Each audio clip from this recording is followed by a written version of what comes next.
Hello friends, my name is Ramesh, and the previous class we discussed about the NMR spectroscopy basics and fundamental. Today we are also going to continue with that class and the basics and fundamental of chemistry. Today I will introduce the little bit about the advantage of NMR spectroscopy. The advantage of NMR spectroscopy: speed, resolution and sensitivity. So these are the main three important of the advantage of NMR spectroscopy. Then we will go for that only the nuclei which are with magnetic property show NMR spectroscopy. So you know that what is nuclei. Nuclei means I will give some basics and fundamental. Basics means, see, take a one matter. Best example is matter, and matter to you can convert into atom, and then atom to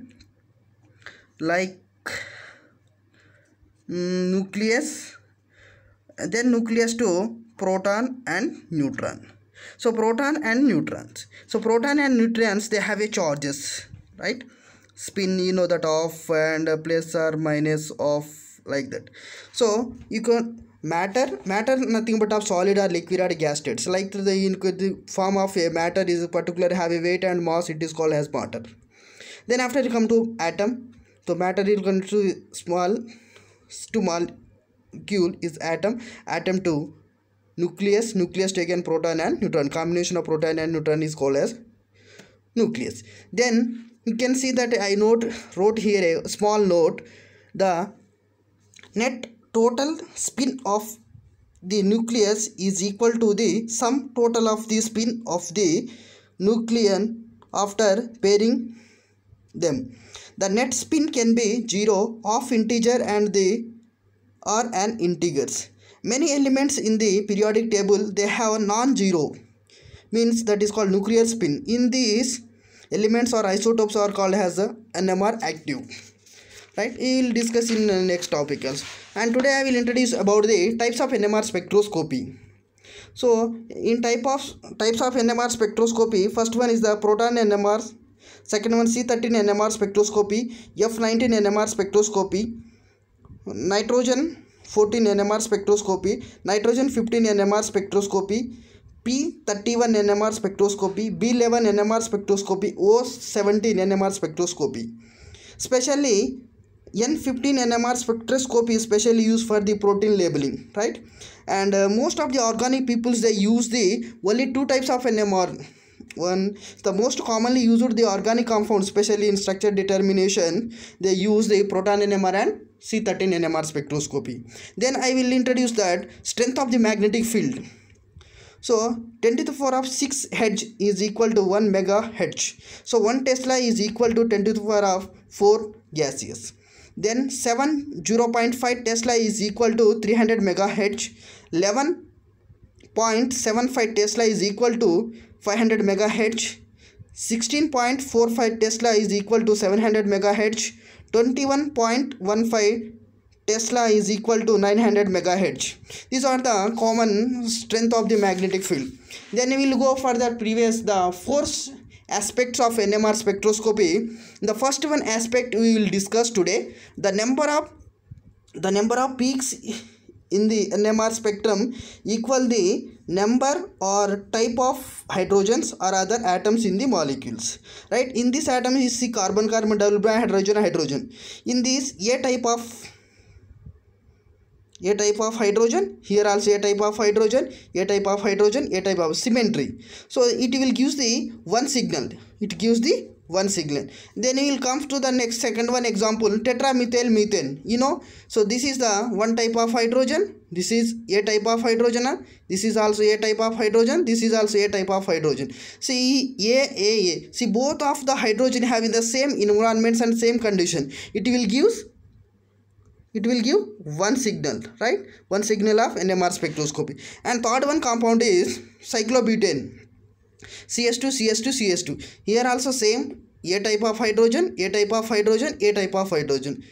Can you tell me what is the number of signals here? So one signal.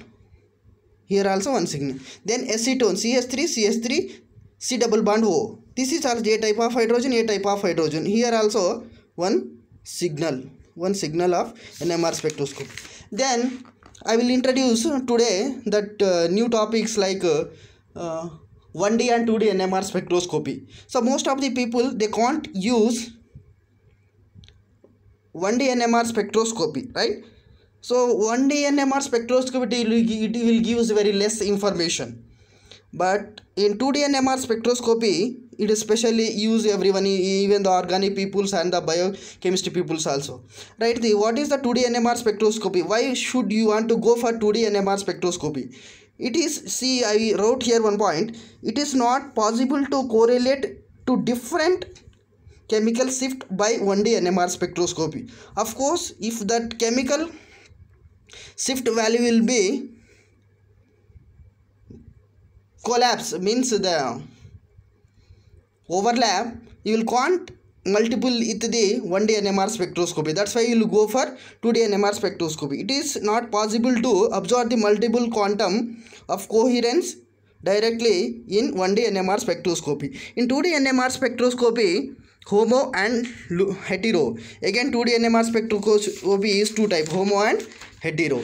Then you can see here the example of 2D hetero nuclear experiments. First one is the COSI correlation spectroscopy, and second one is the TOSI total correlation spectroscopy, and third one is the in-depth Q, means incusable natural abundance double quantum transfer experiment. The fourth one is a noisy means nuclear overhouse effect spectroscopy, and fifth one is a ROSI rotating frame overhouse effect spectroscopy. It is also called as carbon-carbon and proton-proton correlation spectroscopy. And next one, coming to the 2D heteronuclear experiments, means HSQC heteronuclear single quantum correlation. HMQC means heteronuclear multiple quantum correlation. HMBC means heteronuclear multiple quantum correlation. It is also called as proton nitrogen or proton carbon correlation spectroscopy. These are the details. You can next lectures will discuss about details. And today also I will introduce one quotations regarding to my lectures. The whole is a greater than the sum of its part. So thank you to all. See you next class. Bye. See you.